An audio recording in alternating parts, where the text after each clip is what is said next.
Chris, I'll turn it over to you. Thanks for all the hard work on putting this together.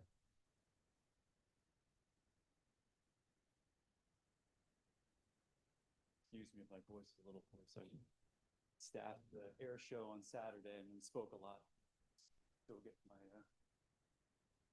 vocal cords back here, but good evening, I guess, resident, staff, and members of the board. Chris Himes, Township Manager. Actually, go ahead and share my screen so this can be while it's getting recorded too for those who can't attend and want to watch this later. Just give me one quick second. Apologies.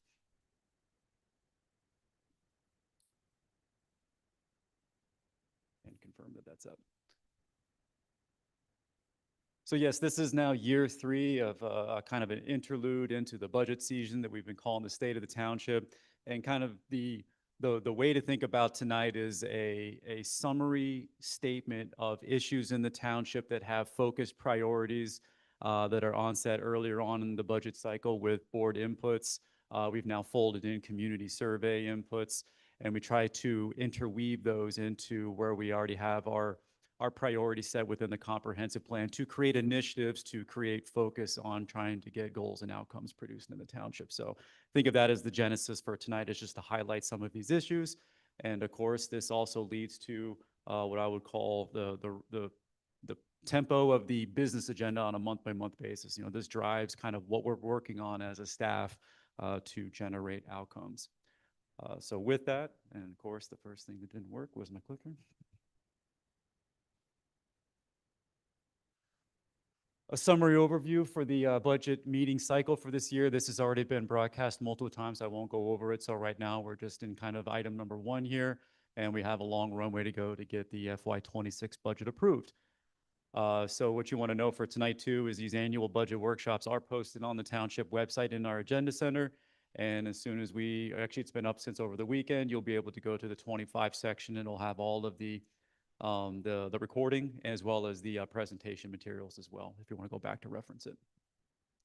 The agenda very similar to last year, but we're just going to kind of go over a lot of the priority areas and more of like a rundown of clarifying context and details about the issues, and then wrap everything up with a summary. But I'd like to start off by kind of talking about that folding in of priorities, comp plan priorities, community priorities, to kind of set an understanding of what our focus areas are here in the township for FY26. So you might have seen this slide before, but I like to kind of provide as a summary of kind of the categorical high-level areas of focus for the 2018 comp plan. You know, these are still very relevant today, but there is some details that kind of fold down as kind of subcategories of them. But with that, it's also just a demonstration that the community's already come together once in the past, right around the 2017-18 timeframe, to generate this plan. And we're just in the process right now and continuing to execute the goals and priorities that were previously listed, and also make sure that they align with those kind of, we'll call them non-fully contextualized issues, like you won't read about the rising cost of public safety in the comp plan, but that's an issue that we have to deal with. So that's how that works. In terms of how we tier priorities, this was done with just right here from last year, how the board worked with a couple sessions leading into the budget sessions from last year, and kind of where they wanted to focus on the most. In the beginning of this upcoming budget cycle, they had the same sentiment. So this isn't to say that we're going to do this more than this. It's just saying if it comes down to like a funding priority, you're going to do your highest priorities more of a focus, and you're going to do your lower priorities, funding aside. This year, we, for the first time, are folding in 25 community survey inputs where we got sentiment back from residents about the perception on services. And the goal was to kind of fold that into, those would be more about when we go into the actual line item type budget reviews. Do they justify a potential increase or focus on an area to highlight to change the perception based off of, is it historically a funding issue that's causing that perception in the first place? So these are just kind of the fleshed out examples. I won't go through these in detail, but essentially it's just when you hear strong financial management, what does that mean? You know, that's what we're talking about. Economic development for the most part for at least 26, that's what we're talking about. So these are just kind of the highlights of the focus areas of what we're talking about. And of course, some of these can be folded into different other tiers, but for the most part, you wanted to get that full alignment for where they could be stratified out. And of course, this is how you align your priorities with your comp plan categories as well. So if you go back, to this area, these are your comp plan priorities. These are your kind of budget priorities.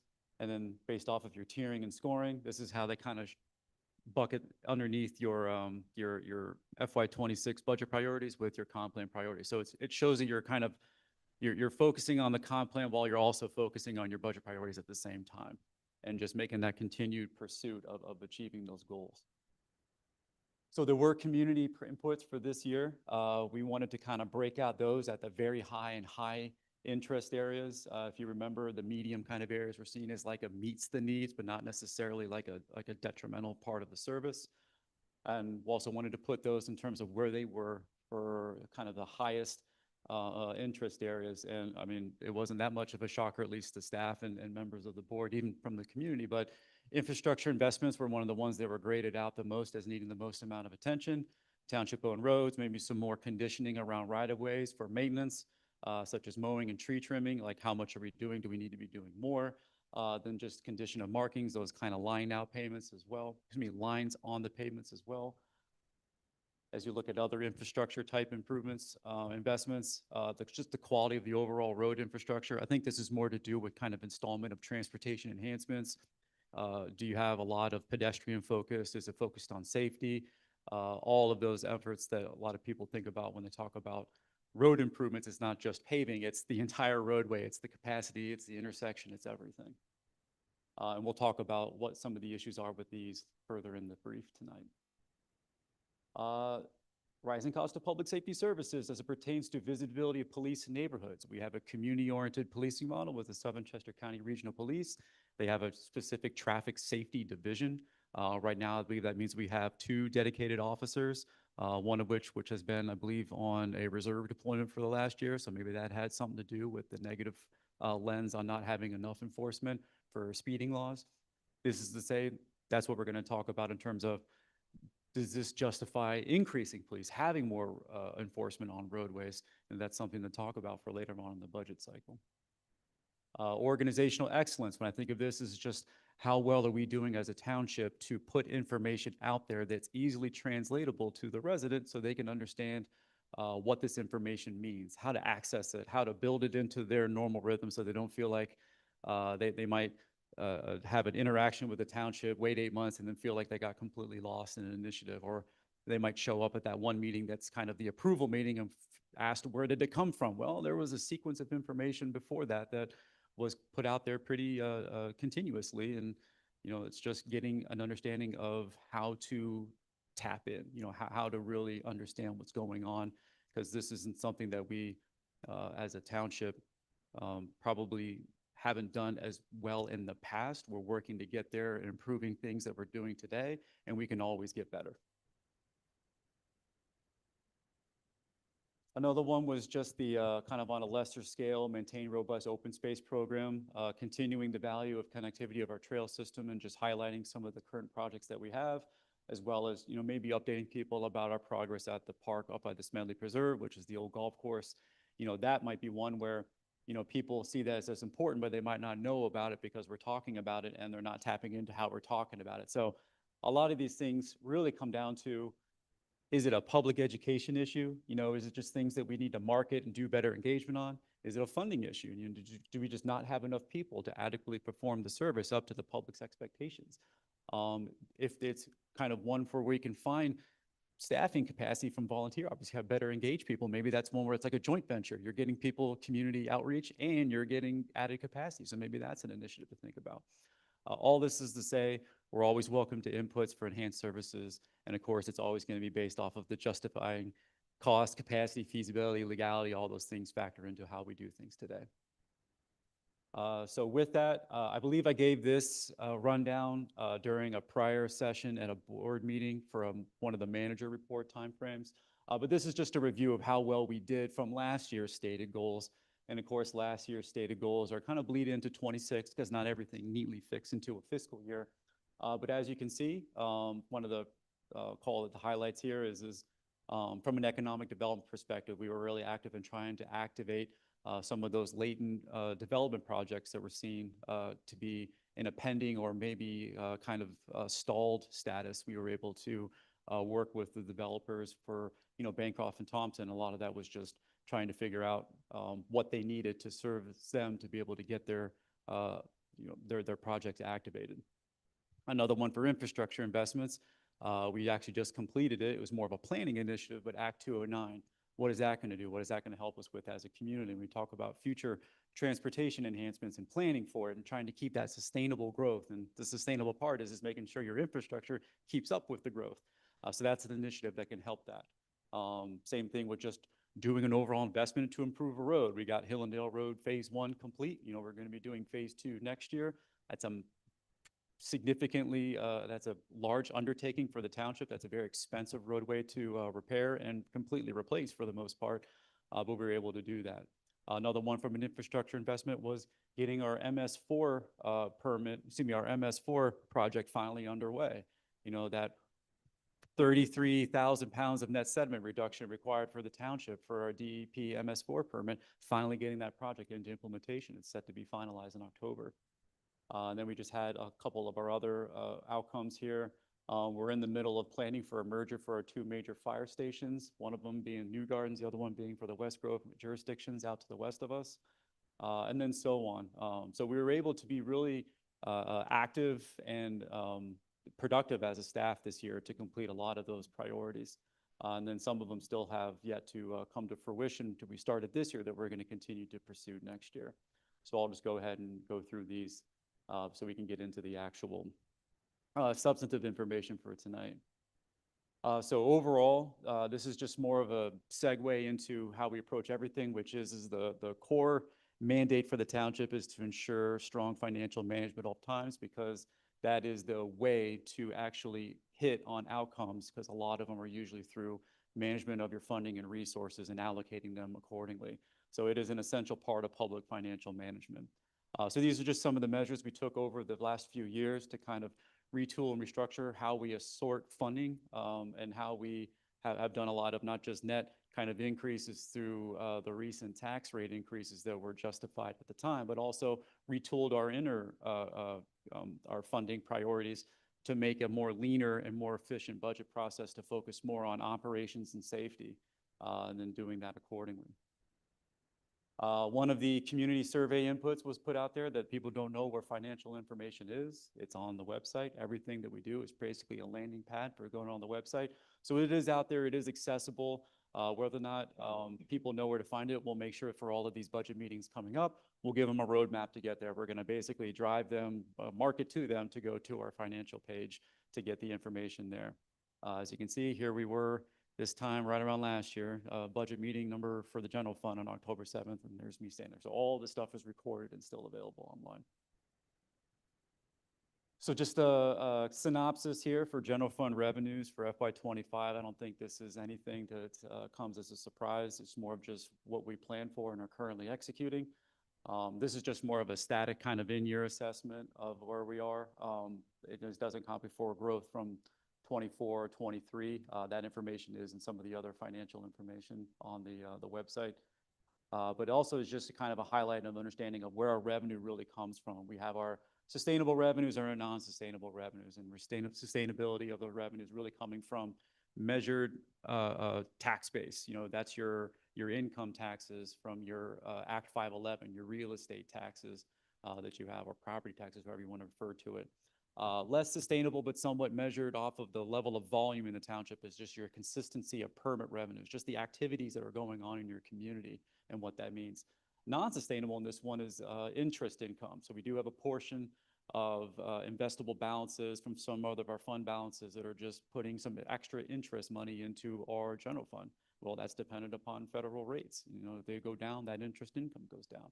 Same thing from talking about last year, because we had a sizable school project come to fruition for some additive permit fees. That's one where we created a bit of a surplus, and we used that surplus to plug into the budget just to make sure that we didn't have to have the full increase from last year. And we're actually apportioning that out across 3 years, not just one. And that's to say, here is a bridge gap to get from your last remaining part of your sizable portion of your legacy deficit to get to that bridge to where you're planning for the future growth initiatives for the project that you had pending. So think of it like a bridge that you're using with surplus. Of course, our expenditures, I think of this as like the Pac-Man sea of safety here, if you will. It's just basically showing that, the township has hyper-focused lens on making sure that safety and operations initiatives are top dollar. And then to another extent from just operations, it's not like we have underfunded parks. We've shifted the parks funding mostly towards between some general fund and some open space revenues, which is indicated on this slide. But that's another operations function that we have for the township as well. So that's really showing that we are committed to focusing on maintenance and operations. Another one that usually comes up is just people's continue to understand where your real estate taxes actually go. So that's one where, as a township, we have constraints. We live underneath a layering of other jurisdictions and organizations that mill at a higher rate than us. That kind of informs how much you're willing to kind of push revenue increases from future tax rate increases, knowing that there's already something sitting on top of most residents' their property tax. And the significant part of that is your school tax. That is a vast majority of your property taxes goes to schools.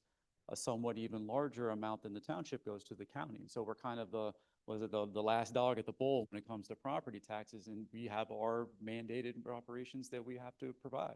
We have to make sure that we have police and firefighters on the streets and public works individuals to repair them. So this is kind of one where people can look at this and go, well, I don't really get a sense of what that financial allotment means. So for an average property tax in the township, that's your kind of numerical valuation of it. So it's really kind of seeing that that's the amount of dollars that goes towards one versus the amount of dollars that goes to the other. So it just comes with some added context that not all taxes are to the township. And for the most part, most people know this, but seeing it in kind of a pie chart helps as well. Another one when you consider real estate tax impacts is it's based off of the land use. And so what land use is in New Garden? I think for the most part, people would all radically understand that we're pretty much a mixture of residential and agriculture. Those are kind of the predominant ones. Well, they would be right because they are. In fact, for the most part, within our 10,000 square miles, which is a defined space, over 50% of your use is for residential, and the remaining 26% is on some form of agricultural and commercial. That's being mushroom agriculture specifically. So with that, what does that mean? What does that land use mean? What is the tax base created from that? Because that's your predominant land use. That's going to provide a significant basis of your millage rates coming from those land uses. So with that, it's kind of always understand when you're talking about optimizing land use outcomes, those that take up the most, you want to make sure that there is some sort of understanding of the return back, because that is what helps fund services. And maybe some of these uses require a certain level of service to provide in and of itself. So it's just the way to think about it. It's not in a vacuum. So overall, property taxes comprise about 35% of our budgeted revenues. That's on kind of the base assessment here, about 883 million, about, what is that, 794. So a significant portion of the percentage of your land use assessable values comes from those three uses. So at 3.275 mils, broken down by different categorical uses, total assessments, we get about 26% of our total general fund revenues from property taxes. That's the total general fund. If you're talking about just your property tax breakdown, nearly 80% of your revenues come from residential property taxes, not like commercial, not agriculture. So from a property tax standpoint, 80% of the township's revenues come from residential uses. So it's significantly skewed towards the value coming from residential rather than other types of uses. For mushroom agriculture, because it is assessed at a different categorical function, so we can pull that out, that kind of goes down. Instead of 26%, it's 2% of the total general fund. In terms of the overall net, it's about, I'll get here into a second, in the single digits in terms of total amount of the property tax revenue. Commercial, kind of the same thing. So you're getting the same story here. So with that, you have large land uses, to go back up, because that was part of the point. You have 26% of your township that is occupied by commercial existing state and mushroom agriculture. You would hope that you had a positive relationship with that. And the problem is from a acreage total valuation and what it's producing, it's in a negative relationship in terms of just that amount of revenue coming from those sources. And that's not saying good or bad, it's just understanding what that is and what that means. With that, there you go, less than 20% of total property tax revenues in comparison to nearly 80. So only about 5.7% of your total revenues comes from commercial and mushroom agriculture in the township, even though it takes up almost a third of your total land use. But that's to say, hey, those are industries, you know, they have employees, that's your income tax base, and let's look at that. So with that, just some clarifications for those who don't know about income tax. It's not really scalable unless there's just economic growth happening for people in the workforce. Unless wages are increasing, earned income tax will stay kind of where it is. And then, of course, if you have and we'll talk about here in a little bit, a demographic that's skewing more towards aging into retirement because retirement income taxes are not taxed, you know, that's a demographic of people that doesn't pay income tax. So if you have older folks in the township, like in a 55 and up type community, you know, they might be paying property tax, but they might not be paying income tax. So overall, income tax is capped at 1%. That's a Pennsylvania kind of law that we abide by. And of course, schools opted in to take a residential split of 50%. So half of our income taxes for residences go to the schools district. So we only get, for the base of people paying income tax that are residences of New Garden, we only get half of it. Half of the rest goes to the school system. And then also, it's not a clean distribution of income tax. Just because you work in the township doesn't mean that we get your full 1% if you don't live here. Because if you live in another township in Pennsylvania that has income tax, your income tax stays with that township in Pennsylvania. It doesn't come into New Garden. So it's not a clean kind of distribution. We were talking about, oh, just create jobs and you'll get more income tax. It's not necessarily the case. If you create jobs from everybody from Maryland or Delaware, then sure, yeah, you're going to get all that income tax. But I don't think we can enforce that. So with that, a significant portion, just like in the property side, a significant portion of our earned income tax comes from the residential base. Even if it is 50% of it, it's still the vast majority of it. Whereas the non-residential income tax, which is primarily because your two industries are the commercial industries and the mushroom industries, you know, only account for 20% of that. So it's just, once again, knowing where your tax base, where it comes from and understanding what those revenues mean, and just also folding that into your future economic development initiatives that should fully inform to say, if you're going to pursue something, pursue it in the direction, if you are going to be proactive about it, that benefits you the most in return, if you're, like I said, as a township. So this is just kind of a rundown breakdown that's saying that while we do have a representative foundation of industry jobs from farming, which is, you know, it's part of the township's history, it's our character, you know, they don't represent the highest paying wages, and I think everybody would understand that. So overall, this is kind of your net here. Over half of our general fund revenues come from residential taxes, and about 13% comes from your commercial and mushroom agriculture taxes. That's property and income tax combined. So jumping over really quick to the capital fund, because when I really think about the township's just financial position, to me, it just breaks down evenly between general fund and capital fund. Funding operations versus funding projects. Those are your kind of two core missions if you're talking about financial management. So this is just an update of our recently amended FY2025 CIP and the future planned initiatives, just to continue to let people know that's basically our paving program is the predominant force in our capital improvement program. You know, our plan is to improve roads. It's just a slow burn. It takes a while to get there, and it takes a lot of funding to get there because paving roads is very expensive, especially when you have not just kind of the standard paving initiatives. We have to do a lot of full depth repairs of a lot of legacy roads, which just require a significant amount of additional funding in addition to just the normal level of paving costs. Hillendale is a great example of that. So impact on the budget. So the capital expenditure strategy, if you will, is dependent upon cash reserves, because we have that kind of pay-go cash program right now. We're trying to stay off any debt obligations, and normally you don't really issue debt to pave roads. It's not a common function. So with that, the biggest impact of a with or without is how much we can stay on track with our capital spending program, because if you remember, we have that kind of cash, I'll call it burn strategy, that if you don't replenish that with some sort of additive revenue, whether it be from future tax increase, future tax base increase, excuse me, from future developments and growth, or you're just continuing to do really well with your interest income from investments, which we also have. That informs the expenditure increases for the future budgeted from FY26 and beyond. So like if we didn't touch our capital and we kept that kept it at a flat level, we would only increase the expenditures over the course of the next 5 years by about 2% on average. If we do the full transfer to capital increases to replenish our capital fund, our expenditure increase by 10%. So that's that kind of, yes, if we want to replenish our cash reserve position, we're going to have to spend more because we're going to have to create more transfers from our general fund revenues into the capital fund. If that doesn't happen, if we don't grow, if we don't get onto some of those initiatives, then you're going to have to adjust your strategy. You're going to have to probably reassert where your interest income's going. You're going to have to reduce capital expenditures, which means we're going to have to stop paving roads. I guess we've done that before, so I don't know if that'll be too much of a difference from the past.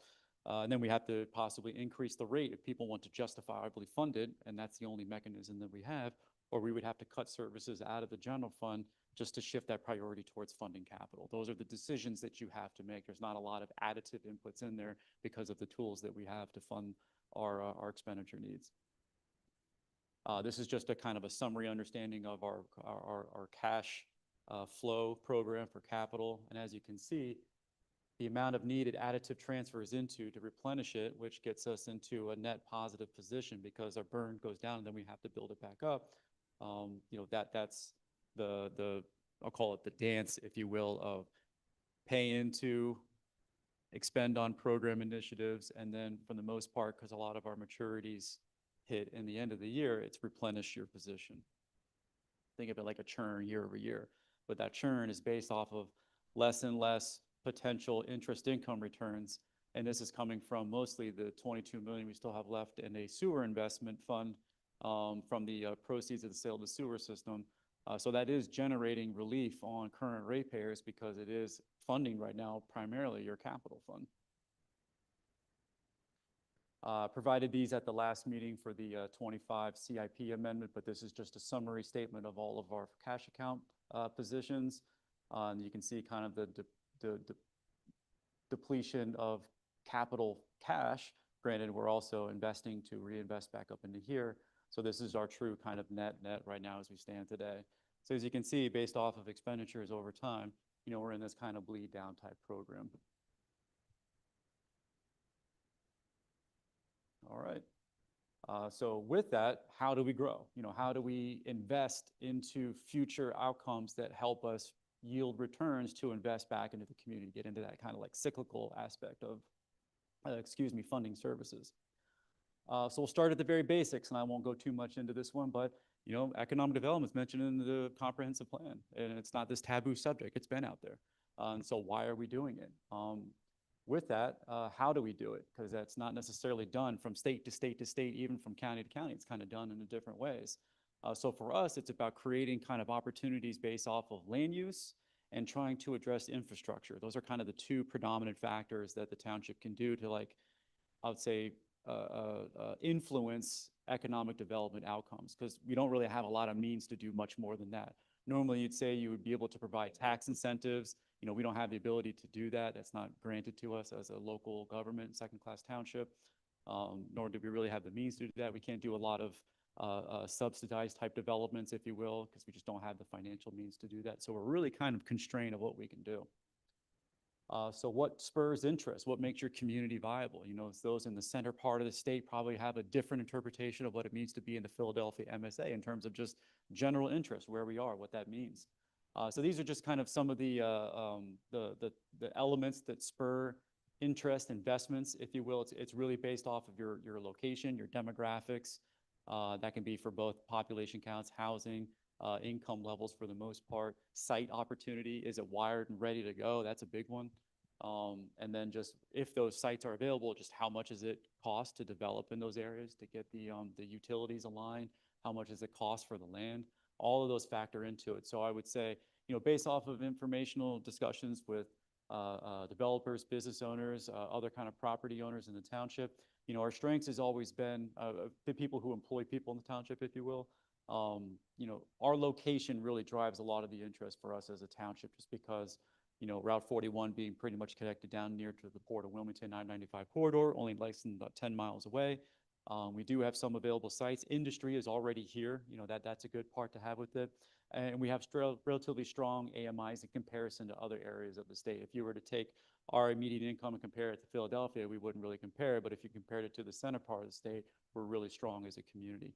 Weaknesses are high cost of development, because as we grew as a township, we didn't really expand beyond our means for additive future infrastructure improvements. It was just kind of go to the limit of what that last growth kind of initiative led to, and then you kind of cut it off from there. So any new development has to do all brand new infrastructure work to get things into the ground. And then just low density, and that creates issues with available workforce. We don't have a lot of ready available trained workforce in the area. That's probably too because we don't have a lot of housing opportunities in the area. And that leads to if a site or an industry site selection process looks at us and then they look at somewhere else, but they have more trained workers and people who live locally, and all things being equal, they're probably going to choose that jurisdiction over us. Question. Sure. Where is there not high cost in development and ready to go infrastructure in Chester County? I'm sorry, what was that question? Where is there not high cost of development and infrastructure that's ready to go in Chester County? You can go right across Newcastle County and Yeah. tie right into the sewer, but I'm thinking in Chester County, we're right somewhere in the middle. We're not at the bottom of There's more it. there's more stratified, smaller, municipally owned kind of systems that aren't connected to anything else. And you go to Newcastle County, it's a much broader network to tie into. So it's just the difference of how those are provided. But you're right, this isn't a uniquely New Garden issue. It's everywhere. It's everywhere. But that also leads into maybe some of the reasons why Pennsylvania, just as a Commonwealth, isn't doing the best in terms of site industry selections kind of going into the Commonwealth. So they got a lot of work to do as a state, not just putting all the pressure on the localities to get things done. One thing is, do residents want development? Even if it is in our comp plan from 10 years ago, do they still want it? And there was a majority of responses stating the benefit of having a stronger tax base. I think people generally understand that having a strong tax base keeps tax rates down for the most part. And of course, I believe this is more of an indication, and we'll talk about demographics. People want some semblance sometimes of just their local thing, that I want our place to go. So this was listed as the #1 priority, was shops and dining options in the township, by almost twofold the second place option. I also believe that if you have and we'll talk about population aging demographics, if you have an older demographic, people don't want to drive as far as much anymore. So they're probably going to want something not to drive down into Delaware to some other shopping plaza. They want to go less than 5 minutes down the road. That's just a human nature element of it. This was listed as one of the #2 ones, is increasing affordable workforce housing. I think people recognize overall that housing costs are astronomically high. And right now that's pushing away opportunities for the generation behind the one that we have right now. And we'll go into some of the proofing of that based off of our demographic shifts here. Some other ones, just professional service needs, kind of think of this as like a subcategory of expanding shopping and dining options. People also don't want to drive very far for the other things that they would consider to be kind of short run, kind of, I'm going to go there for that office plaza to go to that and get all my, maybe like my medical work there. Interestingly enough, there was a need, or at least a indicated amount, for entertainment and recreational venues. We did talk about the first phase of White Clay Point having a potential youth facility. Technically, that would kind of align with this. And of course, we do have a net outcome that helps the township in terms of amusement tax from that. This is just what everybody knows. We're close to Philly, we're close to Newark, we're close to Wilmington, so that makes us viable, what we already talked about. In fact, a lot of our residents responded that they are heavy commuters and they commute to pretty much all of these 3 jurisdictions. And we actually have a lot of people that work from home in the township as well. And of course, that's in the community survey if you want to go through and read those kind of breakdowns. But not going too much down the rabbit hole here for growth in the township. I think pretty much everybody understands that population for the township exploded from basically the 80s through the early 2000s. There you can see in your growth population curve there, you went from roughly a 50% increase growth spurt between the 1990 census and the 2010 census. And then even as of last year, it stagnated as of 2010 and actually went down. So we had this kind of like boom and bust kind of approach to growth in the township. And of course, what does that mean? Well, a lot of people moved here because they have high quality life. They like living here, and okay, that's a perfectly justifiable reason to move there. But if you don't have any incremental growth behind that, and then you have a delay in growth, now you create like a bandwidth type issue. There's just an ever aging demographic kind of on one side, and that skews your distribution chart of your population curve. And that means that you just have an ever aging demographic. It's just graduating to a higher age. So with that, I got some feedback from the Chester County Planning Commission. They reported two trends. This is just within the last 15 years or so. The number of children, those between 0 and 9 years old, that number dropped in the township by 50%. It went down massively. The number of young adults went down by a quarter. And then, of course, the number of seniors 60 and over increased by 135%. So if you're talking about percentage increases, we now know that we service basically now a much older audience. And so service expectations kind of have to align with this first. And what do these folks want?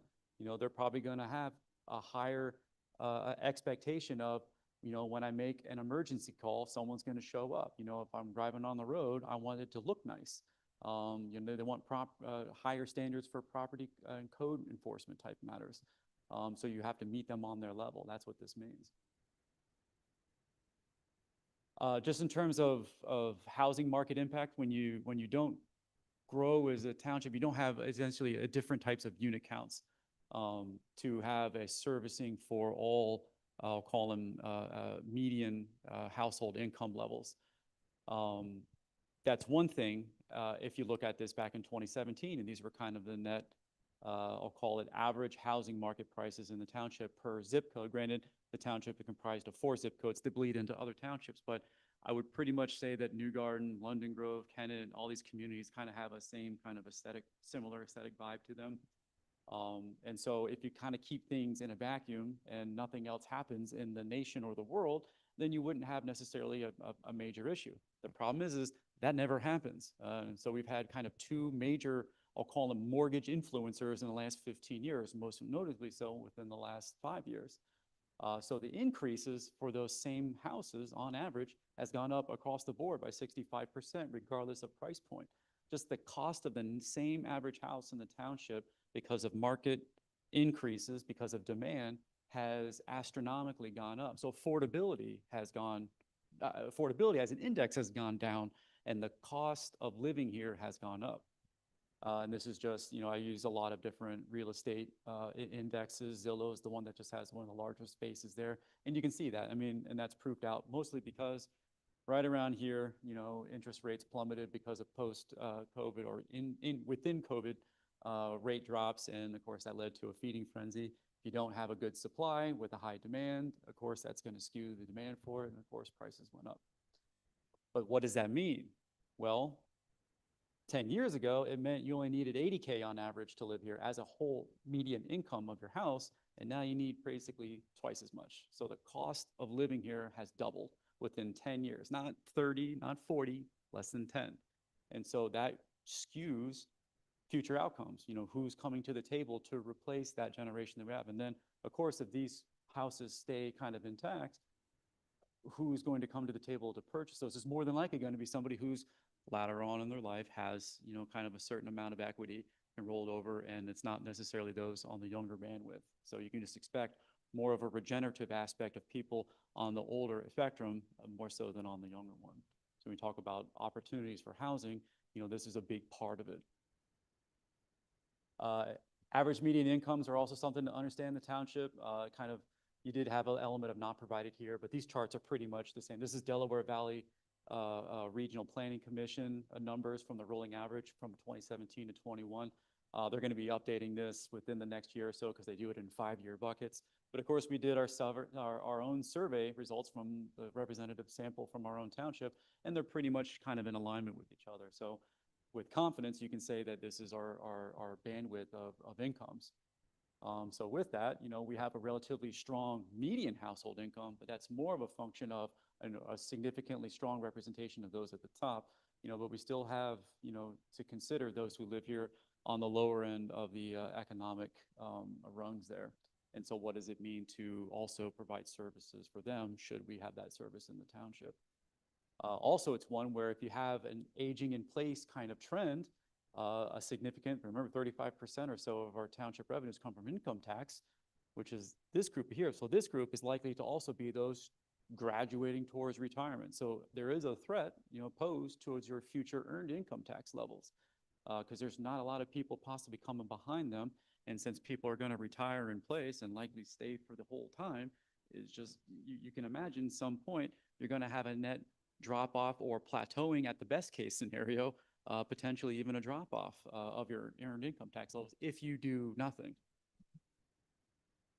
So the strategy is to see if we can create just more opportunities for those. That's why we issued, one of the reasons, we issued out the RFP for the zoning project. It was in alignment with Chester County's Missing Middle Housing Initiative.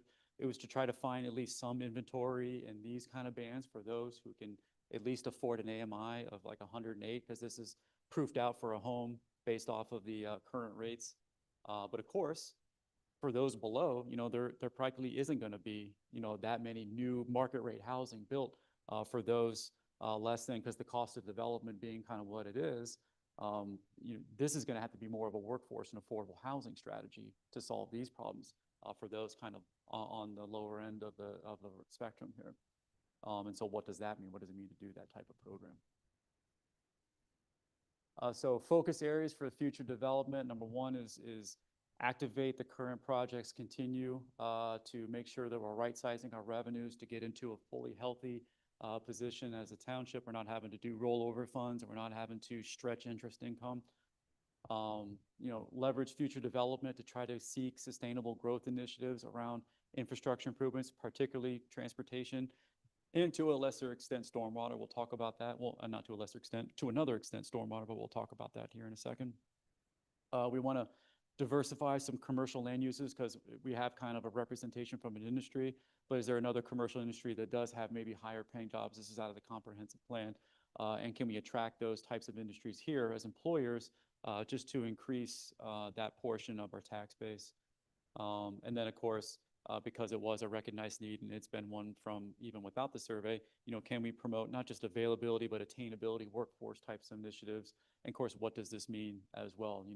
How do we implement something like this? Do we work with HUD developers? Do we work with our local partners to do some more granular projects? Do we have to do an influx into our ordinance to do a percentage base for new development to have to be affordable? There's a lot of different ways to do it. Granted, that approach, you need a housing authority so that it kind of branches out into kind of more and more service needs. Those are for future discussions, but at least you know that you have a reason to do it. For infrastructure, we'll go ahead and jump right into kind of how we fund infrastructure, but once again, just making sure that people understand that the bandwidth of general fund revenues is kind of what's the first thing to eat from the general fund. And so remember, a large portion of it is around safety services. And right now, just based off of historical kind of levels that we've set, we don't have a lot of dedicated revenues to transfer into our capital fund to replenish that cash balance that we have. So something's got to change for that. But right now, on average, when people say, my tax dollars at work, technically per year, based off of the assessed value, people pay about a little under $18 a year to pave roads in the township per person, basically, I'm assuming per property, if you will. And of course, that's that distribution chart there to see it. So the paving program, we get this question a lot. Why isn't my road getting paved? We have a process, but it's also one where the need is one where it's very tough to keep up with. But it's also one where the funding source is limited. The amount of roads that we have is not limited. There's a lot of it, and there's a lot of work to be done. So these are the revenues right now that are kind of commissioned to fund infrastructure improvements, particularly for paving. And the one thing in common about all of these, because there is context for all of them, none of them are really sustainable. Like none of them have like a long-term positive position. Even if you look at liquid fuels tax which is provided for us from the Commonwealth of PA, even that one's going down. EVs coming online, people not paying into that sourced gas tax fund from just paying at the pump, that impacts us. I guess, drive more gas guzzlers, and that'll help us out. I don't know.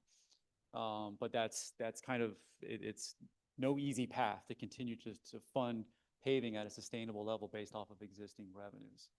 Overall, we just shifted providers. That gives us our metrics feedback here. I'm not particularly enthusiastic about the new one, a comparison to the old one, but that's the service that we're provided.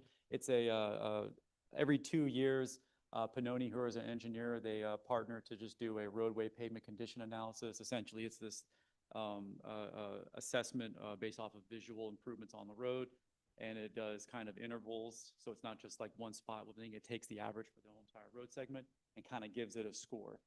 And I don't know if this was the fact that we went from one platform to the other, but we had done some road improvements between 22 and 23 and 24, and we thought, okay, maybe this makes a difference, and our score got worse. So this is one where we're hoping that, I mean, it's nominal amount of difference, but we're hoping that these roadway initiatives in the next few years, as well as some other conditional kind of approaches that we can do for some of the smaller projects, kind of starts eating into that a little bit. But this is, make no mistake, just a limitless program, because there's always a need to do paving on a 20-year cycle. It never goes away. Your demand to do paving condition improvements is a constant as a township. And then also just understanding historically, this isn't something that we have been doing significantly at scale through the history of the township. In fact, that's been not the case. We basically only ever really invested our liquid fuels funding into the paving program until right around here, we started making interest income. And then only recently have we kind of ballooned it. But then again, this goes into the fact that it's part of that mixture of funds, because this isn't based off the need. This is just what we can afford. So at some point, you know, if you don't have sustainable incomes, this is just going to have to come back down, because that's what you're given. You know, we might have to get into ourselves a position where we're going to only be limited once again to liquid fuels funding. And if you remember, because I just said it, that's going down. So it's just something to consider. Another big issue, probably one of our biggest risks as a township, is stormwater management. And I'll kind of quickly go through this here. But we have different categorical areas that we have to cover for stormwater. We have our Pennsylvania DEP requirements. That's your MS4 program. We successfully implemented that this year using historical ARPA funding, so it's in motion. We're hoping that they don't change the permit and nullify this within the next few years. I've heard that they're going to shift it more towards volumetric control, more so than sediment reduction as the best practice. But that's to say that we can still leverage some of these projects that we've done to meet our next permit as well, so we don't have to fund an entire new wave of stormwater BMPs to implement, because that would not be fun. Another thing is just your infrastructure, asset and operational management of it, replacement of culverts, replacement of inlet boxes, replacement of, if you have stormwater facilities, retention ponds, everything that you can think of that controls stormwater volumes, and then just the cost of labor to do that. You know, those are your primary costs. And then really our main funding, because we don't have a significant amount of portion revenues from the capital fund doing stormwater improvements, is just general fund labor and materials. It's your public works team out there doing kind of the best that they can. So as an enterprise program, we don't really do stormwater, even though it's one of our biggest threats. When I think of threats, and I use these pictures because this is from personal experience, you know, I used to live in Pensacola, Florida, and this was the roadway right by my house. I think they said at that point, in less than 48 hours, 20+ inches of rain fell. This was in Ellicott City, Maryland. I have family that lives in this area. This happened 3 times within, I think, almost like less than 10 years. This is flooding up in the Route 1 Chadds Ford area. Stormwater issues in the existing state that they're in today, with the amount of rainfall that we get, is an ever increasing threat. And of course, if you remember, since you're located on 2 major watersheds, it's just also even more of a threat to New Garden, because we're in between 2 major watersheds. The middle of the township is at a higher elevation than the lower parts, because everything crests down to a watershed, which, if you have a lot of flow, creates sheeting effect, which basically doesn't go into the pipes. It just picks up the infrastructure with it, if it's a lot of volume, and takes it with it. So it kind of like melts the infrastructure, which is what happened here. It's been, I think, identified in the hazard mitigation plan for Chester County, because we're not the only township that has this issue. It's one of the highest risk threats to the county. And these are all costs that no one pays for. You pay for it, and you probably have to issue a ton of debt. I think all of these improvements that they had to do after the fact, it cost them tens and tens and tens of millions of dollars per municipality to do that. You might get an initial emergency fund, but that's a bill that comes calling at some point. So these are just some of the small scale stormwater improvements that we're looking to do in the township. Some good news, at least for now, I'll believe it when they finally set it in place, is at least some of the flooding issues in the village of Tough Kenneman are going to be addressed by a percentage of the improvements of the stormwater management improvements for the Baltimore Pike intersection project. So it's kind of like a bit of an efficiency there. If you remember seeing that, I think it's on the next slide. They're moving some of the stormwater retention facilities from up here in the intersection. They're kind of moving it to the lower southeast area and doing some pipe improvements along the way there. So the good news is and I say good news because they wanted to do it. I think it was actually overall cheaper for them to do it. But because they're doing it that way, it addresses one of our biggest issues, which is flooding in South Kenneman. And then, this is kind of an unpopular term to say out loud, but it's one where if this becomes a scaled issue and we don't have a sense of revenue to address it, there are a lot of municipalities in Pennsylvania that have enacted a stormwater fee. Of course, people call that the rain tax, and essentially what that does is it props up a utility fund for stormwater management for paying for the labor as well as the infrastructure about managing stormwater. There's a lot of different ways to implement it. For the most part, it's usually based off of net impervious service calculations for an overall parcel by parcel by parcel, and it's usually apportioned out to your property tax, or you pay a utility fee. Either way, there would be a significant impact if that were to come to the New Garden area, and that wouldn't be done without an exhaustive review. If some future level of residences and boards wants to implement that, it's not an easy program to just turn on overnight. And it's also something you have to decide to do before the disaster hits, not kind of after it too. So it's more of a value-based decision. Speaking of the Baltimore Pike intersection, and just to highlight, these were the originally proposed stormwater facilities. They were kind of north of the intersection. As described, they're kind of pulling these to the southeast as well. But all that's to say, the actual intersection project does have legs to it. I believe PennDOT District 6 is going to be coming up with public meetings to be advertised, so just pay attention sometime this fall. As well as I've requested to have like a township update provided as well, specifically for one of our future board meetings here this fall. But it's still pending to be about a 2-year construction timeline to do I would consider a significant amount of investment into that intersection. I think with all things considered in the stormwater, you're climbing well north of $20 million for that project. They'll provide that update of what the final cost is, and I might be wrong, but at least that was my last understanding. Another smaller one is part of the Route 1 corridor improvements. They're doing from basically, Maryland line all the way through, is the interchange potential project at the Newark Road interchange up by our airport. They're proposing roundabouts for that, and they have an estimated completion date of FY2030. This one is not as far along as this project in terms of final design and engineering, but something to keep an eye on. And then, of course, one thing that we're going to try to look at here kind of closely in the next few years, especially as Whitelake comes online, is the Route 41, Route 7 interchange area, pulling PennDOT to the table and see if, if this takes 20 years to come to fruition, can we get this done in like 5, kind of in pace with the project as well. But that's more to be determined here. We did have the corridor study. This was done from up in Londonderry all the way down to the Delaware state line. This was just our portion of it in New Garden. There was a lot of information about planned improvements and recommended improvements. All that's to say, that's a guiding document to get PennDOT to the table to start talking about how to activate these things, because it's still based on non-committable funding from PennDOT on their own road.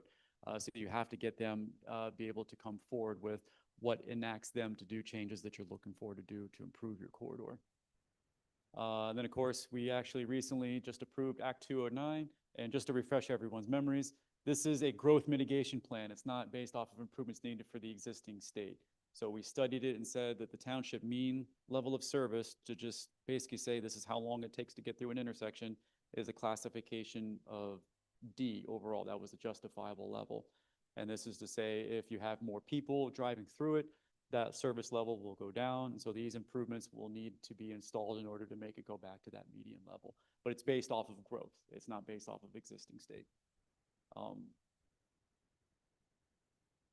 Public safety, I'm pretty sure most people know who provides the public safety services, but maybe not some of the context and details about how it's been agreed upon to provide that. So that's more the focus for this. So yes, we do have a regional police. 2016 is when they officially regionalized. We have kind of a two-member public safety commission, two municipal member public safety commission between us and West Grove, and Avondale Borough being a contract provider to it. Flip side for Avondale Fire Company, between us and Avondale Borough, the township representing the primary municipal contributor to the Avondale Fire Company. And then you have Southern Chester County EMS, which is for ALS services specifically. It's a larger wholesale distribution of municipalities, which helps from providing the probably considered the number one cost driver is providing full service MICU or ALS services as well. So for police, the way I think about police is essentially it is in installments of increases. So every time that you have an agreed upon CBA, because there is a union, it's like a 3 to 4 year stay period. You agree on a plan, and then you get to that next agreement, and then based off of those negotiations or potential arbitration, you can't really forecast beyond that. To just say we know with a definitive amount of what the cost of policing will be like January 1st of 2028, we don't know because we won't go into those negotiations until the summer of 2027. So this is a question mark. But that's to say the trend has been it will go up. It's just by how much and what does that mean because of our municipal agreements with West Grove. Another thing to think about, you're in a local policing area surrounded by counties that don't do police. They just do state service contracts. So there's a huge difference between those who fund police and those who do not. And that's getting larger and larger and larger. And it's only skewing in a direction where the jump in the future will be so high that there will be no other localities turning on their local police departments in the future. I would be very skeptical if that were to happen. So with that, you're going to have kind of municipalities that do and then municipalities who don't, and what that means for any potential future stresses on policing, because there is a Route 1 corridor estimated growth curve that's going to happen here, and it's not just going to fit neatly into those areas with police departments. So you're going to have a strained state police department function here across the Route 1 corridor because these communities will eventually have some additive population growth. What's their service for demand for police going to be? We don't know. But if it's the number of this, they're going to have a heavy political resentment of wanting to do that. That's for sure. So with that kind of reflects your millage rate. If you have police, that's the number one impact. I'm not saying it's like a bad thing, it's just the reality of it. So understanding that if you do have police, you're going to have a difference in your millage rate and impact on your property taxes than if you're in a county that doesn't have police. And on average, it's about nearly 5 mils. So with that, I would say also, New Garden is doing a pretty good job of keeping it as low as possible as well. It's because of how we balance our priorities. If you have income tax and you're a higher population that's one of these, you can see there's even a larger difference in millage rate. And that's just because you have higher populations with more income tax, so we're able to fund services without having to fund police. In fact, if you did a comparison between us and our neighbor next door, Linden Grove, and you took police out, our general fund expenditures would be lower by orders of magnitude, by about 700 grand. So just kind of pair what I just said, the disparity is only going to get higher, and what that means in terms of future stresses on state police and local police, that's to be, that issue is pending out there. For fire, kind of the same thing in terms of increases over time, but how and why is obviously different. But this is just the reality for New Garden's expenses towards fire services. I show the number, but it's more of a function of it was pretty low historically in terms of how much it was funded to where it is today, where it's a stressor, but the percentage jump is more of the fact that that's just going from a somewhat lower number to, it's not astronomically high or low, it's just that's the fact of what it is, which is about, I believe we're about 1.1 million all in today for Southern Chester County EMS and Avondale Fire Services and Ambulance Services. And so some of the reasons that is because the dynamic for providing fire services has changed. And I'll kind of quickly go down through all of these, but they've had a lot of things that have happened over the last 5 years specifically that have changed the game. The big one was the loss of London Grove, 4 years ago, that led to just a loss of municipal contributions. The level of billing revenue recovery, about how much you're getting for providing the service through insurance agencies, is going down as a trend nationally. The future potential Medicaid cuts in FY27 is not going to help that. It's going to lessen that amount too. Another amount is just the volunteer paid staff. This was just a percentage number of representative FTE counts from the last decade or so, but that's a reality that if you have a primarily volunteer-led force that's no longer primarily volunteer, you have to man those shifts, and those are going to be manned by paid staff. And then just the rising cost of capital apparatus expenses like, bladder trucks and pumper trucks and ambulances are just more expensive now. So if you compound all these things together, you're going to get a higher cost for providing the exact same service. So this is just a representation of the fire territories, and you can see we're kind of, and not discounting West Marlboro, but the percentage amount that they provide is very, very, very, very low. As Avondale is somewhat higher than West Marlboro, but it's not significant compared to New Garden. And this is just to say that we're kind of a one of one. We're standing alone in an island, and we don't have a dancing partner here.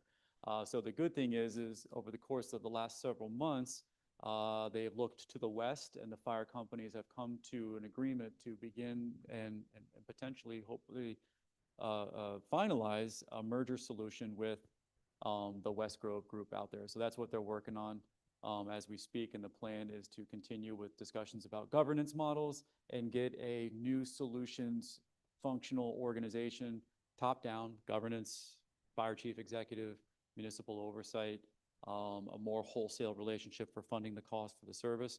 And isn't it to say that's going to be a net massive reduction in cost or what it is, but at least it's something that can provide a wholesaling function to abate future increases and slow the rate. Looking back into the policing model for the exact same outcome that we're looking for, regionalization, it's not just the fact that other municipalities don't fund it, it's also one where just trying to join unions is very difficult to do. You have to jump around different step levels for different people's agreements. It's a loss of like local kind of control, that kind of political element to it as well. So it's not something you can just go, hey, let's do this.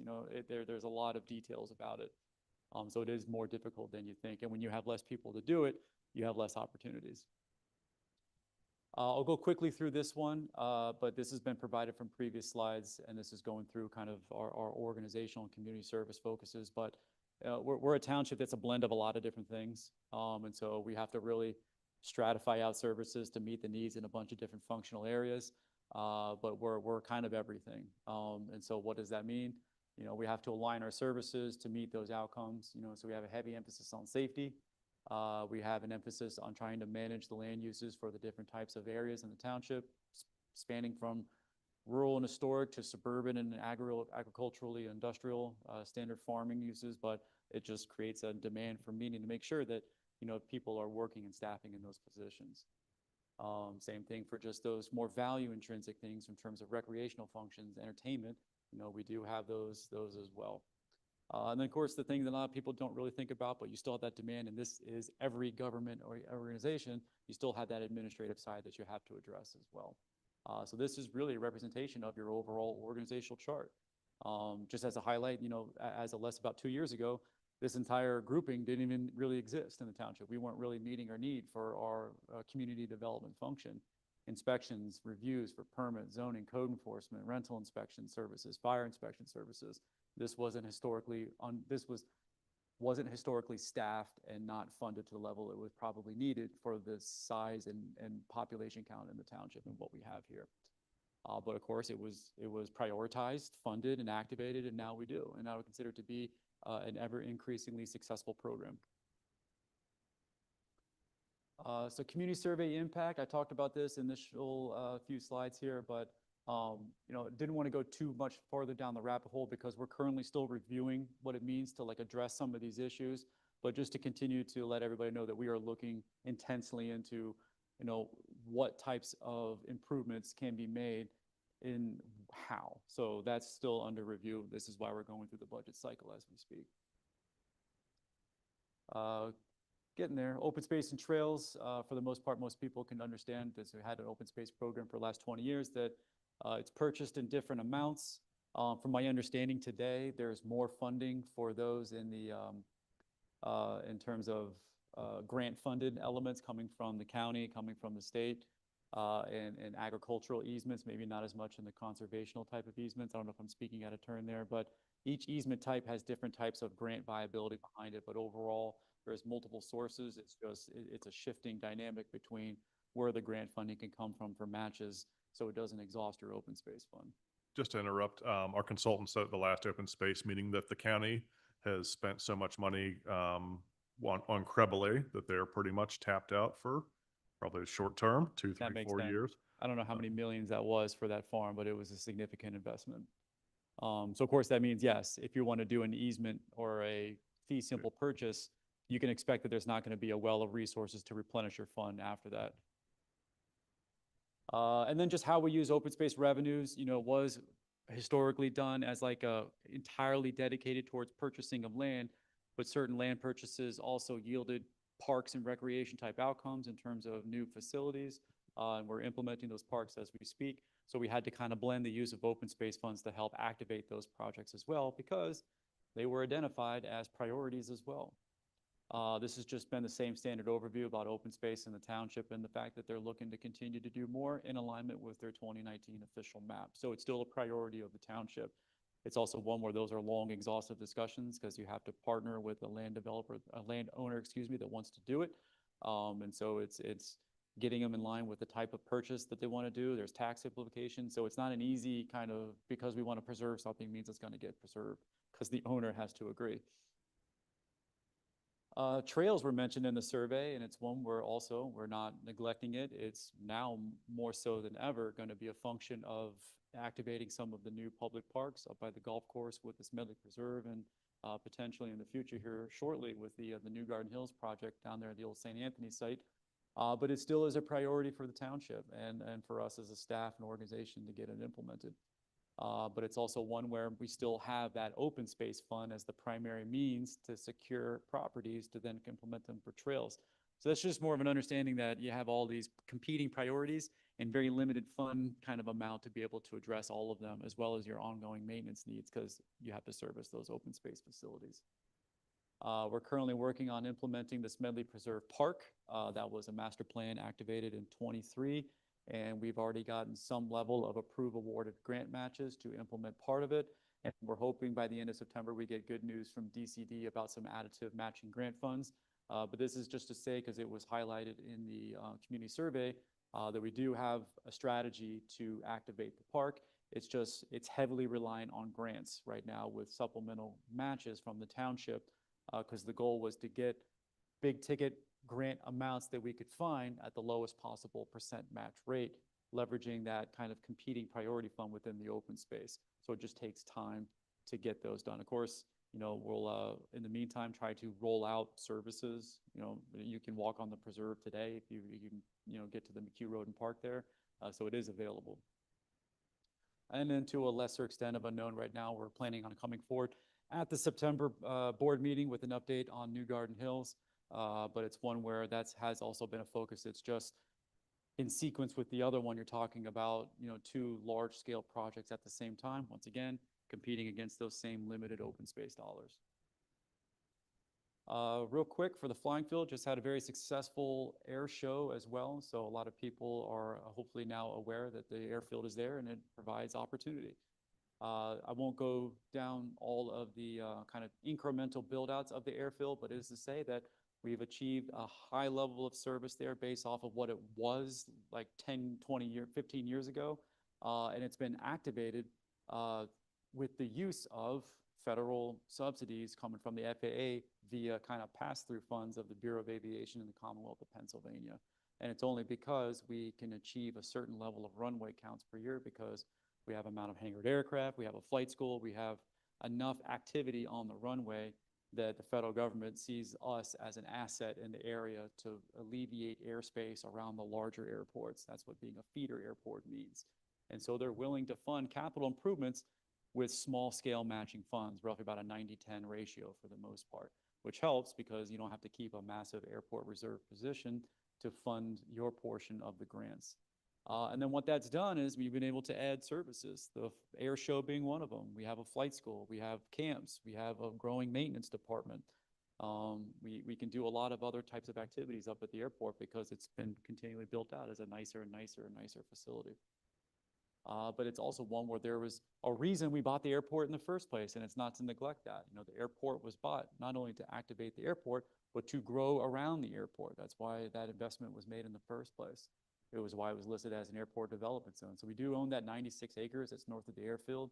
It isn't baked into an airport master plan, but there are kind of two elements. Do you use that space for airport facilities? Do you use that space for new industry type facilities? We were talking about jobs creators and growth around industry. You know, is that an opportunity in that area up there? And so that's a 26 initiative, is to do that level of discovery and get that plan better fleshed out. And of course brought forward in the plan. But what are those outcomes that can be achieved? That's our goal, is to highlight, pull out what those initiatives likely realistically mean for an outcome there. Because it's, you know, even if it is 96 acres, some steep slopes up there, you know, the terrain is kind of undulating, so it's not an easy kind of blank slate. Sure.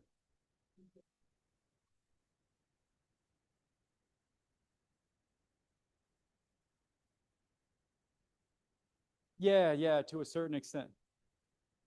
Whatever it would be to get over that threshold, because right now there is a limit. You have 3,700, you would need to get it roughly about 4,100. So you need to go by about 400 feet. You would pull it to the eastern side of the runway if you could do it. So that kind of causeway, that lower marshland, Newark you would have roadside, to fill it in Newark roadside. towards Newark Road. Only one way to go. Can't go west. No. Build a runway Right bridge now. over Avondale Borough. Yeah. Sure. Yep. In there, to my understanding, I mean, there's no.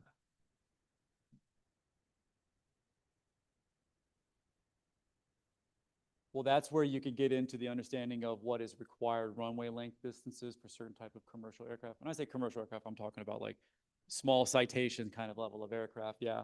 But of course, they service Jet A1, so then you can sell higher price commodity for fuel. It's a revenue enhancer, and you can rent for larger hangars. It's just kind of a little bit of a force multiplier. And I can go quickly through this one. You know, we're going to continue our sustainability initiative. We did our commercial facility assessment as well about how we can kind of better manage our energy efficiency here in the township. We did kind of a assessment of EV facilities. I think those were mentioned at some part of some of the facility upgrades, but the township is at least continuing to assess how we can get these things activated with hopefully a more skewed emphasis on 100% state supportive grant funding or private partnerships. So I'll get to that strength, weaknesses, opportunities, and threats kind of update, but these are really kind of the listing of the things that we even recognized from last year as well. You know, the strengths is we're continuing to do a really good job of planning. Getting a sense of understanding about the path in front of us is very helpful because you need a plan to execute. We have a strong cash assets position that's helping us for investments, not necessarily revenues, but cash assets. And then core services, we still, even if we are like kind of constrained with the amount of revenues to fund services, we have really strong services, a strong public perception of them as well. In terms of weaknesses, just our tax code in general, that's nothing we can do about that. You know, that's a General Assembly type of function. You do have, I'm just going to kind of bounce around here a little bit. Aging infrastructure is a big one. And just the existing utility infrastructure and the cost for development for people to come in to solve that problem for you. It's a big ticket on everyone's budget if they come in and do new development as well. Opportunities, you know, we still have anchoring areas, a lot of it more so about adaptive reuse in some of these kind of commercial corridors. We don't have a lot of just unspec'd vacant properties. And even then, that would be one where we would have to understand based off of a kind of a tension or value between do we preserve or do we grow, you know, and making that decision kind of deliberately between our open space program and just what those families want to do with their own properties. And if they do decide, nope, we don't want to preserve this property, we want to grow, at least we have a vision for how we would like to grow. That's kind of the general understanding for that one. We do have opportunity because in certain areas we have tighter parcels that can possibly go a little bit more vertical and more dense. Most of those are clustered in the Tuff-Cannon Village area, so that also would be a possible place where you could infuse a little bit of workforce housing outcomes in that area.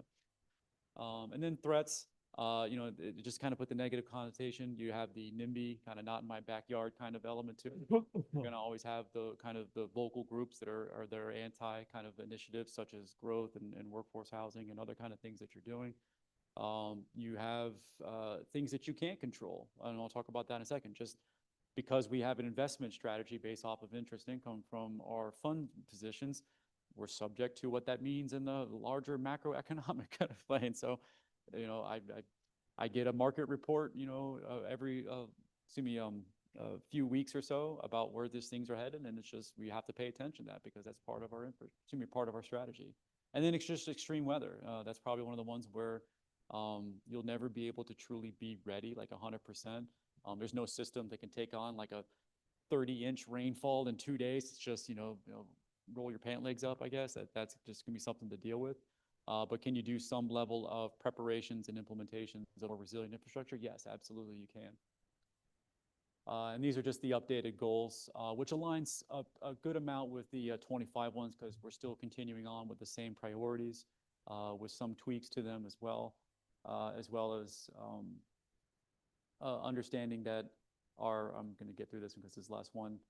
Those priorities are always going to be subject to these kind of risks that we talk about before as kind of impediments to potential successful outcomes as well. And that is it. So an hour, 15 minutes, 80 slides, got through it. Obviously the crowd is the crowd right now, so I don't know how much there's going to be in terms of questions, but this is just, like I said, a highlight of the reasons for why we're focusing on certain initiatives the way that we are.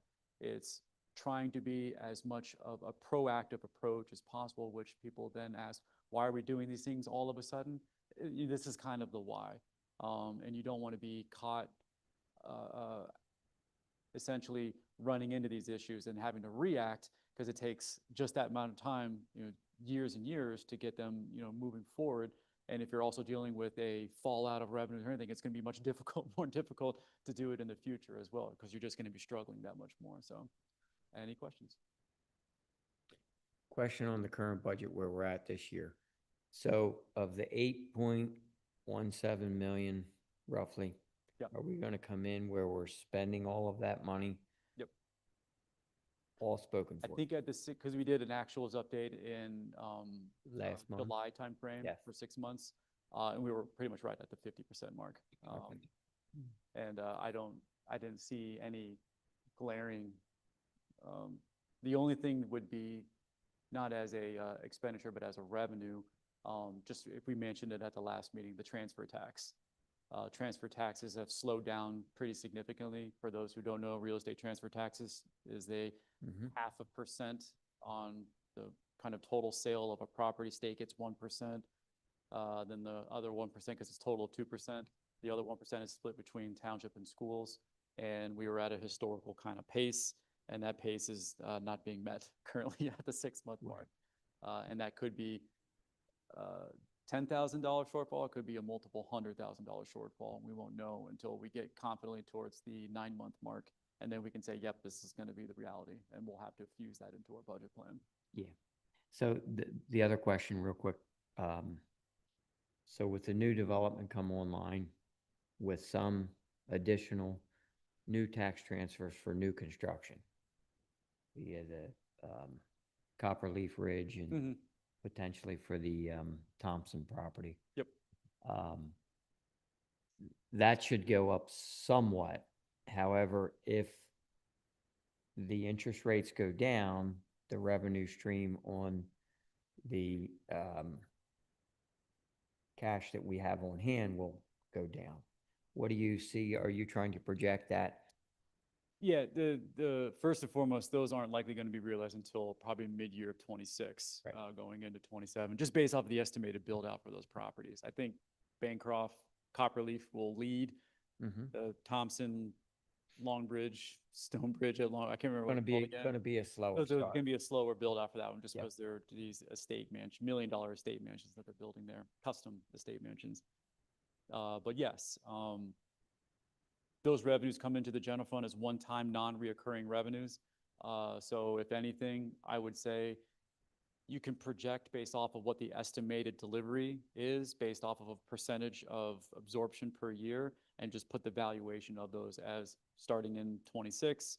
Let's say you have 100 townhouses going in, you're probably going to get like a third, a third, a third, or maybe a 50-50. You would have to project that from 26 and 27, but then again, that's not a whole year's worth of sales. It's only a half year's worth of sales because they might not be building to completion until the summertime frame. So basically, you just take that 100%, you're gonna have to put like a quarter of that in 26, Right. a significant part of it in 27, if that makes sense. Yeah. So you won't get the full value next year. You're not gonna see that value until the year after. And if we stay on track with all of the road improvements that are slated, the rest of Hillendale Road for 26, Mhm. hopefully, do you see an increase in taxes yet, or we're not close enough to? In terms of, I don't know if we're close enough yet because it's all predicated upon those developments kind of coming online because we don't have a forecast increase until FY28, which is still 3 years away from now. And that's only to fund the replenishment for the cash position to keep the consistency of the level of replacements that we're doing in the first place. So the reason the cost for paving is so high right now is because we're repairing the most critical roads. You know, that cost for repairing the roads is likely to come down at least somewhat just because you're not having to do those insane depth repairs over these really long stretches of roads. But yes, if you don't grow and you want to continue to fund it, the revenue's got to come from somewhere. Otherwise, you won't be able to do it, which is why we were talking about having to just not like defer capital again and only do with what you have from the state, which is the liquid fuels tax. Thank you. Yeah.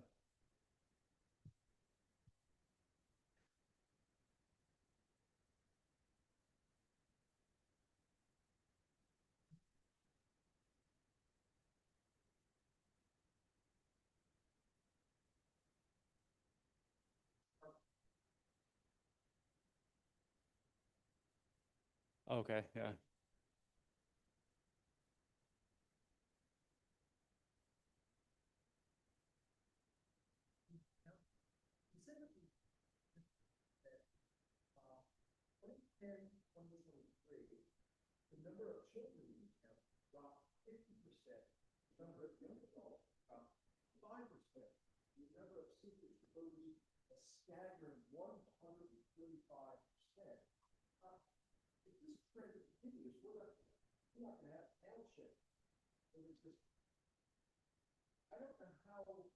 Yeah.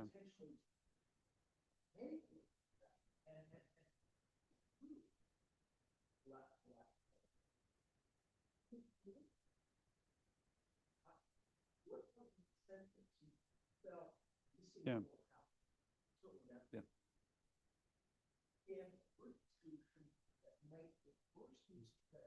Well,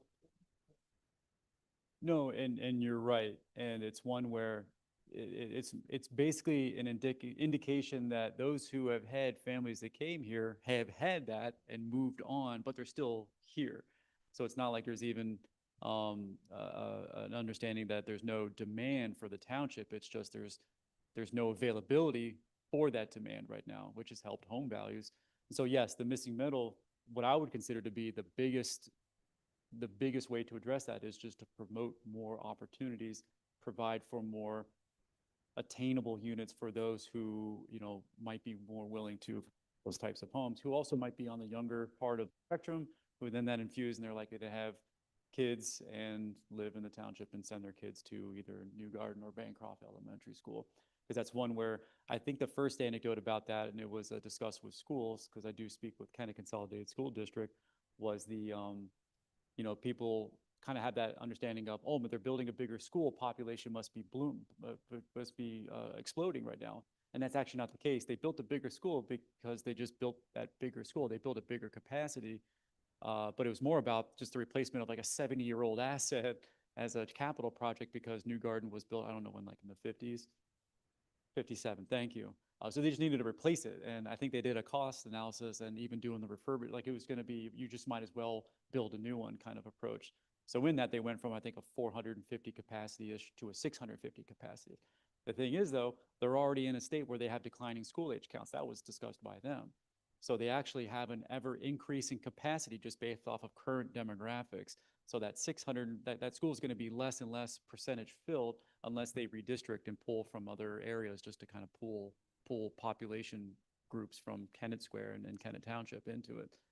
And that would be just an adjustment. But in terms of where we could actually, other than that, incentivize, that's a tough answer for the township because we don't really have the means or the kind of mandate from the Commonwealth of Pennsylvania to enact programs to incentivize people to come here other than continue to make it a good place to live, make it safe, have good schools, which those agencies are doing. You know, it's a great school system. This is why a lot of people move here in the first place, and keep quality of life standards high. And then if we can infuse working types of outcomes, like, yes, the Pure Light facility is an example of that. Granted, they got delayed because of just market demand for the product, but it's still one where that is a jobs creator. Therefore, you know, you'll likely have families wanting to move to this area and buy a home. And we just hope that would be a New Garden.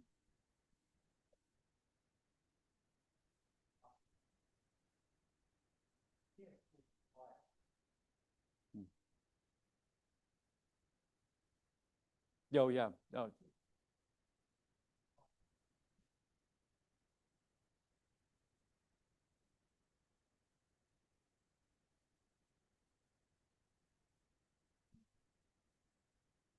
mhm. Correct. It's where, and thank you, that kind of zoning helps a lot of that because you can maximize, and it's not one where we have, and it's probably a bad point here because of the White Clay project. It's because it's 220 acres. It's under the old zoning. And of course, there's impediments to how big that development could have been should it had, you know, like unobstructed access to scalable sewer connections and stuff like that. There's a lot of things that kind of make up a density count on a site. It's not kind of neatly packaged. But with that, by the ability to have multiple different mixtures of unit types on a given area and maximize that space, you can incentivize to the developer, hey, here's an example of a usage of our like impact fees or anything that we can do as a township to seek, can a proportion of this be at these types of price points, at this type of unit count? And it's not one where they're going to lose out on, because the developer is going to want to make their revenue back in return. That's why they come in the first place. You have to address that by letting them be able to maximize the whole property. And if you do a lot of infrastructure improvements kind of at the service provider end, you lower that cost. It's all about managing the level of cost and return to the developer to seek their ability to put unit types that might be more, you know, like a Heritage type home, less than 1,800 square foot type homes, unit counts that are kind of stacked homes, multifamily types of products. Those things help that. Yeah. I just wanted to also add, and I think Steve can speak to this, in the 2000s and the 2010s, I believe our zoning was also really skewered towards only allowing density for age qualified housing. Mhm. So the only places that were allowed to build the sort of density that developers would want in that time period were like Brittany Hills, Harlow Point, Harrogate North. Yeah. So those, so that's, you literally just, that's what, 200 senior homes that I just said. So that's the only, Correct. that's the only 200 houses that were built between like 2008 and 2015. So. Right. Yeah, the northern end of that. Yeah. And that was again a function of the UDZs. Yeah. Yep. So yeah, that's a, like you said, that's a function of zoning. Any other questions? Sure.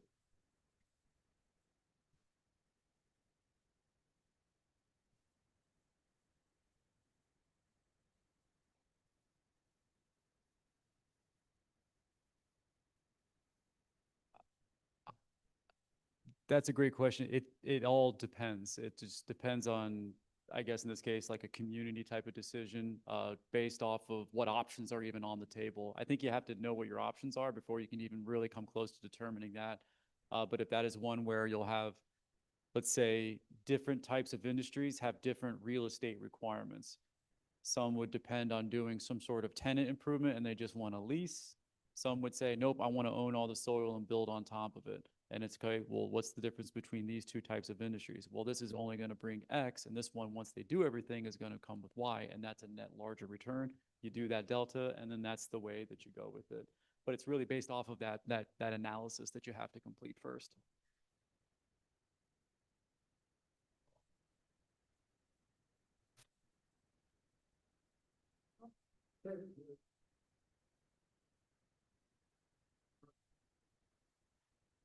Correct.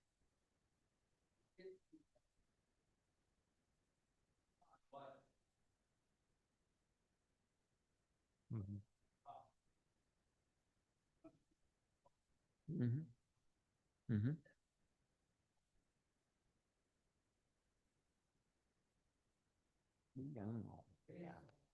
Yeah. Yeah.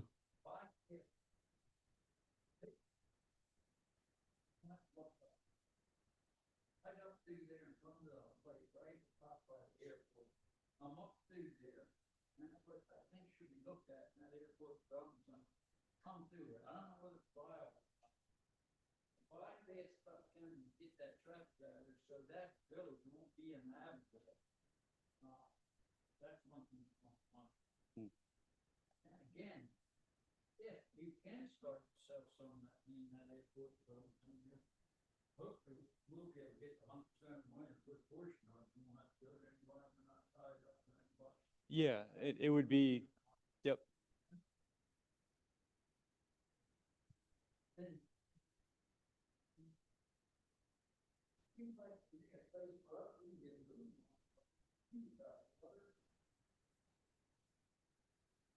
Newark Road is lined with sewer all the way up to Bowling Green. Yeah, and we recent. Right.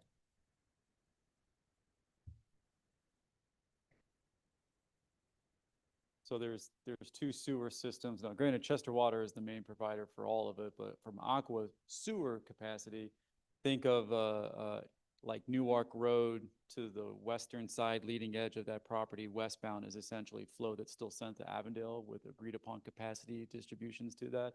And then everything else pretty much goes to the east end facility that we have. Yes, yep, that is.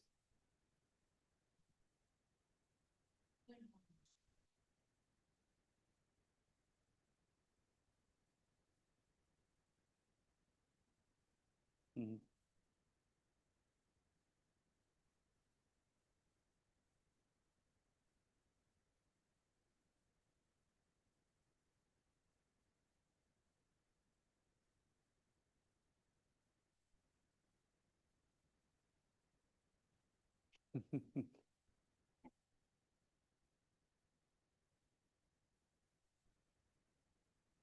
Think you're saying sewer tax or your school taxes are gonna get jacked up?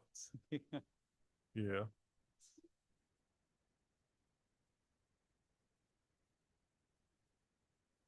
Um,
hmm?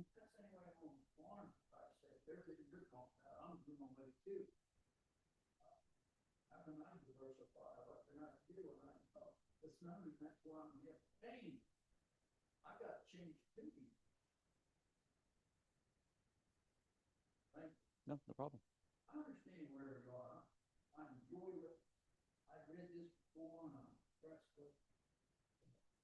You're the one.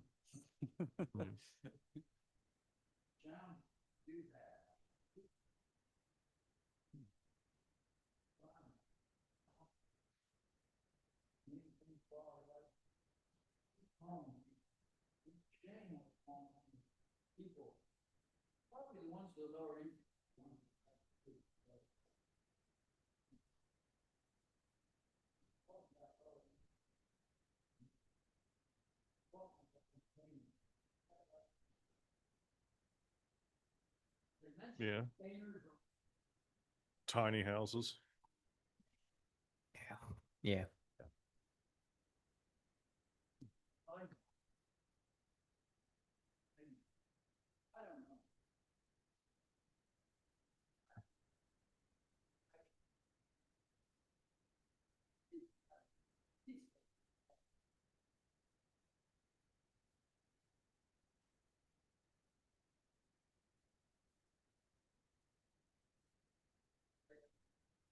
Mhm.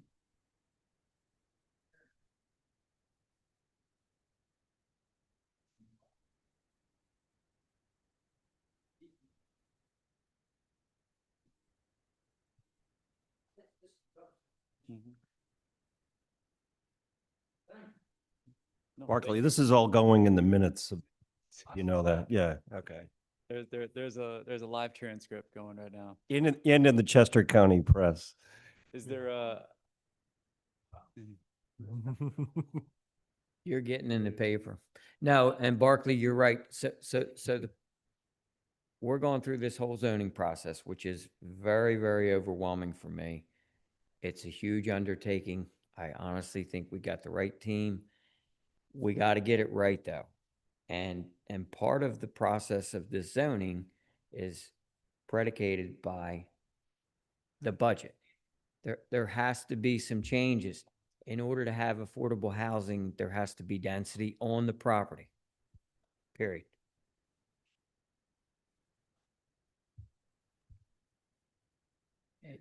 It's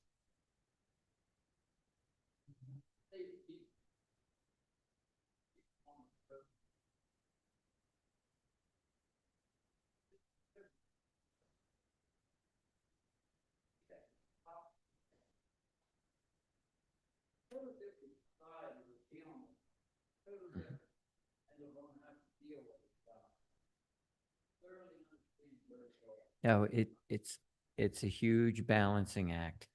And I think the township has done a great job acquiring open space. We don't need to turn it all into parks overnight. Okay? It's here. It's here now.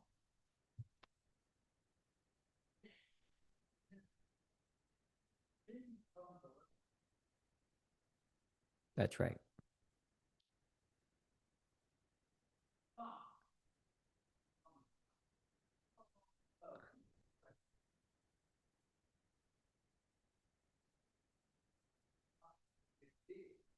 Right. Right.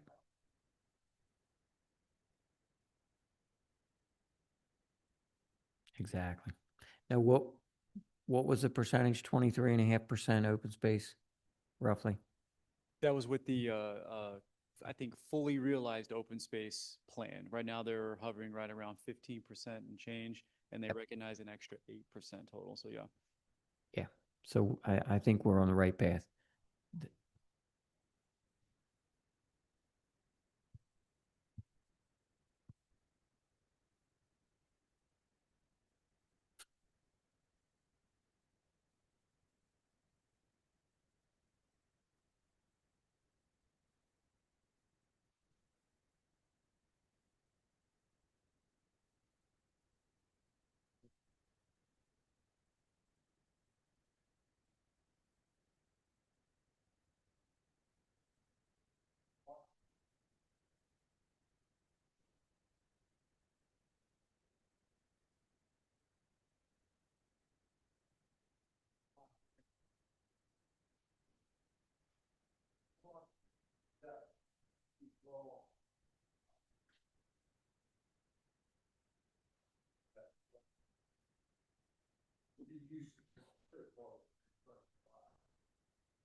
Incidental uses? Incidental uses.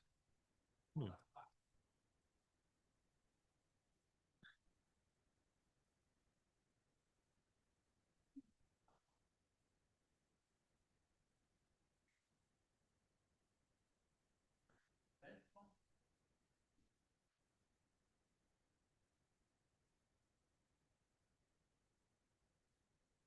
There, if no other questions or inputs,